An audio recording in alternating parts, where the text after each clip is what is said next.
Sahabat, public enemy number one, musuh publik nomor satu. Mungkin itulah label istilah yang layak kita berikan kepada para aktivis anti-vaksin. Jadi sekarang ini tidak hanya ada aktivis politik atau aktivis budaya, bahkan gerakan yang tak suka vaksin, yang anti-vaksin juga punya aktivisnya. Yaitu sekelompok orang, individu yang bukan saja ia menolak divaksin, tapi ia berkampanye. Ia menyebarkan isu agar masyarakat ramai-ramai jangan divaksin. Celakanya pula, informasi yang ia berikan pun banyak bersandar pada berita-berita yang keliru, pada analisa-analisa yang salah. Jadi hari ini, di era COVID ini, lahir pula yang kita sebut aktivis anti-vaksin, dan layak kita beri label public enemy number one. Itulah respon yang muncul ketika saya membaca berita di BBC, ini 17 Juli. Cukup keras beritanya, ini beritanya. Ini Joe Biden, Presiden Amerika Serikat, ia mengatakan bahwa dibiarkannya banyak sekali misinformasi di Facebook soal vaksin oleh mereka yang anti-vaksin itu telah membunuh banyak orang. Keras sekali Joe Biden mengatakan, "You are killing people." Ia marah sekali kepada Facebook karena ia mendapatkan data begitu banyaknya para aktivis yang anti-vaksin leluasa menyebarkan posting-posting terutama di Facebook, tapi di samping di Facebook juga di Twitter, juga di Instagram. Dan menurut Joe Biden, para big businessman yang memiliki aneka platform ini harus mengambil tanggung jawab. Tentu saja untuk kelas Presiden Amerika Serikat, ketika ia bicara keras kepada publik, ia pun didukung oleh data. Ia mengumpulkan data dari Center of Countering Digital Hate. Jadi memang ada satu data, ada satu lembaga yang khusus untuk mengawasi berita-berita di sosial media, khususnya soal anti-vaksin itu. Seberapa banyak yang ada di sana. Juga di sini ada data dari University of Michigan. Ini juga beritanya, ada Office for Science and Society. Ini dari University Michigan. Ia pun mengamati begitu banyaknya misinformasi yang disebarkan oleh para aktivis anti-vaksin yang menggunakan platform media sosial. Bahkan ini lembaga-lembaga ini juga punya datanya, ya. Mereka punya data bahwa dari begitu banyak posting-posting yang menyebar di Facebook itu, 65% datang dari 12 orang saja. Datang dari 12 aktivis saja, mereka punya nama-namanya dan mereka punya dokumen-dokumennya. Ini yang mereka katakan kepada para pengelola Facebook. Keras sekali Joe Biden mengatakan, sadarlah, lakukanlah sesuatu. Ketika Joe Biden mengatakan ini, memang ia juga memiliki laporan bahwa di Amerika Serikat untuk masyarakat dewasa dan senior, rata-rata 60% sudah divaksin. Tapi kalangan remaja dan anak muda, para pembaca Facebook, para pembaca Instagram, Twitter, banyak sekali yang belum divaksin, hanya di bawah 25% yang sudah divaksin, dan tumbuhnya kultur anti vaksin. Mereka selidiki, ternyata penyebabnya adalah begitu banyaknya informasi-informasi yang menyebar di Facebook, di Twitter, di Instagram, bahkan juga di YouTube. Presiden membuat bahkan presidential order untuk satu lembaga yang dibangun khusus mendata ini, khusus membeli respon ini. Di mana bahayanya gerakan anti vaksin ini? Bahayanya adalah mereka tidak hanya membahayakan diri sendiri, tapi juga membahayakan publik luas. Sains sudah membuktikan bahwa mereka yang divaksin pastilah resikonya untuk terpapar COVID. Seandainya pun terpapar COVID, resikonya untuk parah itu sangat kecil. Dia boleh terpapar COVID, tapi tingkat keparahannya jauh lebih kecil ketimbang orang yang belum terpapar. Yang lainnya juga yang bikin bahaya adalah ia memperlambat terbentuknya herd immunity, memperlambat terbentuknya kekebalan imunitas. Karena untuk kebal secara imunitas, kita butuhkan 70% populasi untuk divaksin. Gerakan anti vaksin melawan ini. Dan juga yang lebih buruk lagi, ini pun juga sudah ada risetnya, virus pun berkembang ke bentuk-bentuk yang baru. Diketahui pula bahwa di tubuh mereka yang belum vaksin itulah acap kali virus itu mengalami mutasi, mengalami perubahan dengan berbagai pola-pola kimia pada tubuh mereka yang belum divaksin. Jadi kita lihat tingginya daya rusak mereka yang belum divaksin. Jika mereka pun tak ingin divaksin sebagai pilihan pribadi, itu pun sudah membahayakan. Apalagi jika ia menjadi aktivis yang menyebarkan soal anti vaksin ini dengan berbagai berita-berita yang bisa disebut berita yang bohong atau berita yang keliru. Karena itulah memang tepat kita katakan mereka ini, aktivis anti vaksin ini, di era sekarang, di era pandemik, disebut public enemy number one. Nah, sekarang kita sedikit menggali apa itu public enemy number one.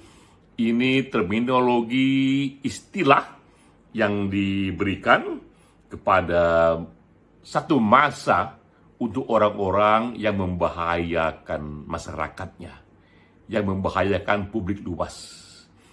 Di barat sana, di Amerika khususnya, di tahun 30-an, istilah public enemy number one ini dipopulerkan oleh Edgar Hoover, ini seorang pimpinan dari intelijen di sana yang sangat populer ya. Dan istilah ini public enemy number one diberikan kepada saat itu para gangster-gangster mafia yang tak hanya melakukan kriminal, tapi juga menyebarkan begitu banyak obat-obat terlarang ya. Termasuk di sana mereka pun melakukan pembunuhan. Yang terkenal di sana adalah Al Capone ya. Juga Bonnie and Clyde, ini pasangan kekasih yang juga merampok bank di sana dan di sini. Mereka inilah awalnya yang dianggap public enemy number one di era tingginya kriminalitas. Tapi dalam sejarah, setiap zaman, setiap masyarakat itu punya jenis public enemy number one-nya sendiri. Ya. Bahkan kita lihat di zaman Roma ini, era paling tua yang kita tahu istilah ini digunakan, di era Roma di tahun 68. Di abad 1 tahun 68, di era Nero, Raja Roma yang berkuasa, itu sudah dikenal yang disebut hostis publicus. Istilah public enemy number one ini awalnya justru dari Roma yang namanya itu hostis publicus, dan yang dianggap public enemy number one saat itu justru raja. Raja Nero sendiri yang dikenal sangat kejam, yang dikenal sangat merusak masyarakatnya. Karena itu senat di sana beroposisi dan mengatakan, Raja, kau adalah public enemy number one. Kita pun melihat juga di sejarah Eropa di era revolusi Prancis di tahun 1793, bahkan Robespierre, ini salah satu aktivis politik yang ikut menggerakkan revolusi Prancis, ia mengatakan Raja Prancis saat itulah yang menjadi public enemy number one. Jadi kita lihat, pernah di satu masa public enemy number one itu digunakan kepada raja, satu masa tahun 30-an digunakan kepada gangster, kepala mafia. Di era pandemik ini tepat pula digunakan kepada para aktivis anti vaksin yang dengan sengaja menyebarkan berita-berita bohong. Jika kita lihat lagi lebih jauh sejarahnya, siapakah mereka ini yang berdiri pada posisi anti vaksin dan mengkampanyekannya? Kehadiran aktivis ini sudah ada sejak lama. Bahkan sudah ada sejak vaksin pertama kali ditemukan, sejak Edward Jenner di tahun 1756 sudah mencoba melakukan vaksin terhadap cacar. Jadi tahun 1756 itu boleh dikatakan termasuk vaksin pertama dalam sejarah.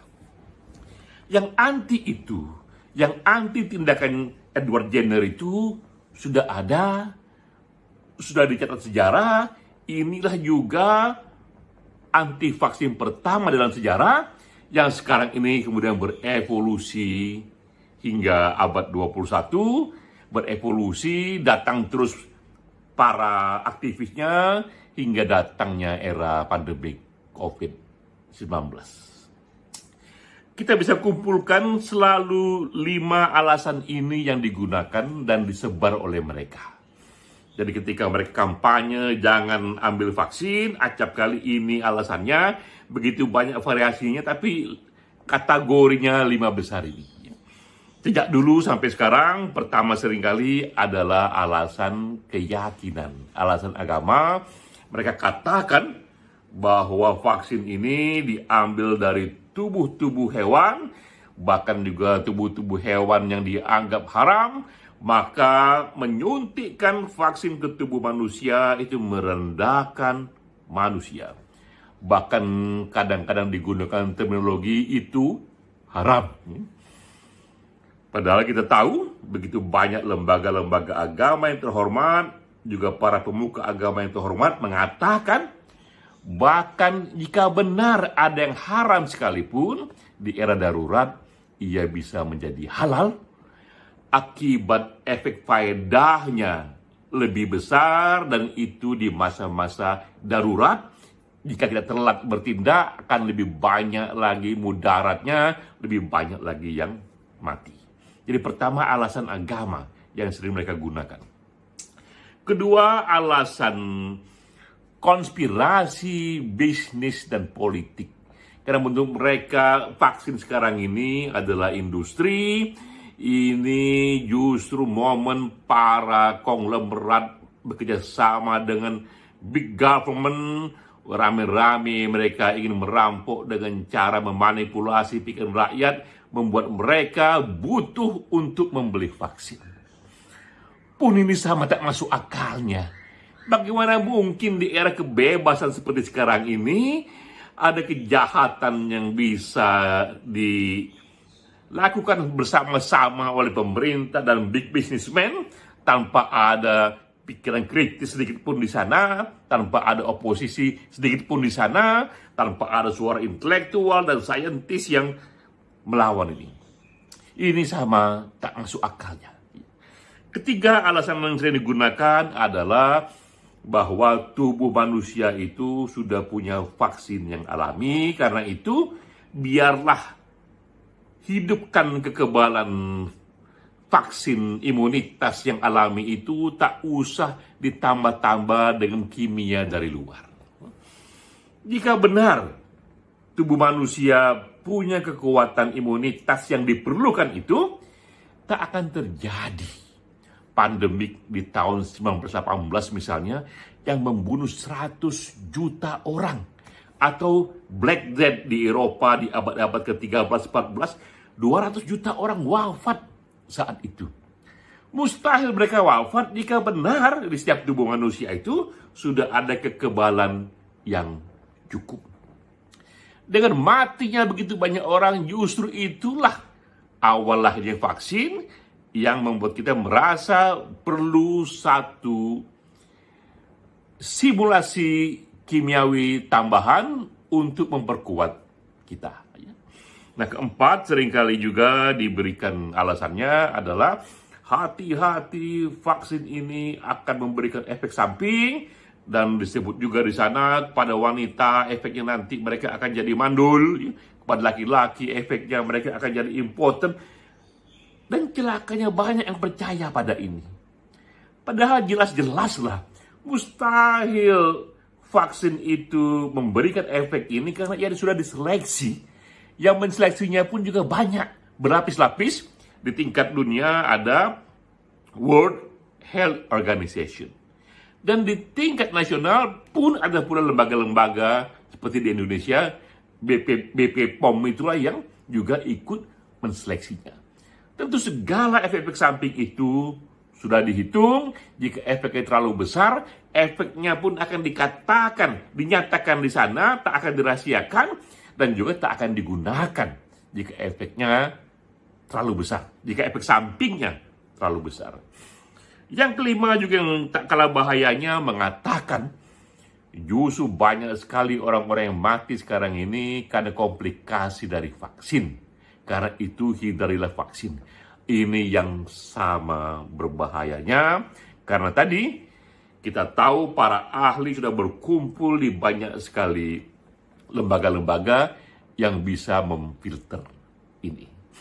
Jadi sahabat, inilah inspirasi kita di era ini, bahkan di Indonesia pun, kita pun membaca beritanya juga tak nanggung-nanggung. Di sini ada yang mengatakan bahwa, ini saya ambil di Detik News ya. Nah, ini juga dapat menjadi perhatian ya. Ia mengatakan, ini beritanya di Detik News ya. Ayah saya meninggal usai percaya hoax anti vaksin. Jadi di Indonesia pun sudah ada yang bersaksi gara-gara hoax anti vaksin, gara-gara aktivis anti vaksin, ayahnya percaya tak mau divaksin dan ia melihat ayahnya meninggal. Jika saja waktu itu ayahnya divaksin, mungkin ayahnya tetap terpapar tapi tak akan mengalami keparahan yang membuatnya mati. Ini hal penting yang perlu kita renungkan ya. Dan kita tahu bahwa sosial media ada di sana ya, dan Facebook sendiri sudah membuat pernyataan resmi. Mereka katakan mereka bekerja sama dengan pemerintah akan mencoba men-tackle down, akan mencoba menurunkan semua posting-posting yang dianggap membawa informasi palsu. Dan ia katakan kami sudah bekerja, sudah 18 juta posting yang kami buat. Dan nama-nama yang disebut tadi juga sebagian akunnya sudah dihapuskan.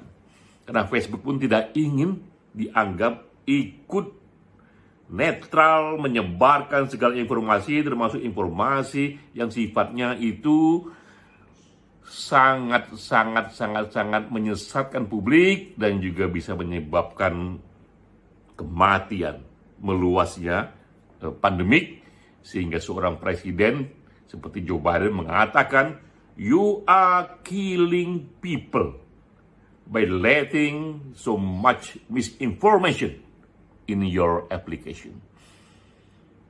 Inilah situasinya. Sahabat, ini video saya yang ke-16 di hari working from home yang ke-16 juga. Satu hari, satu video, satu topik. Kuliah singkat ini sengaja direkam hanya melalui handphone sederhana saja, sekaligus juga untuk menjadi share ke publik luas bahwa walau badan kita terkurung di rumah, hanya dengan satu handphone saja kita masih bisa membagikan konten-konten kreatif. Kita masih bisa berbagi informasi. Salam.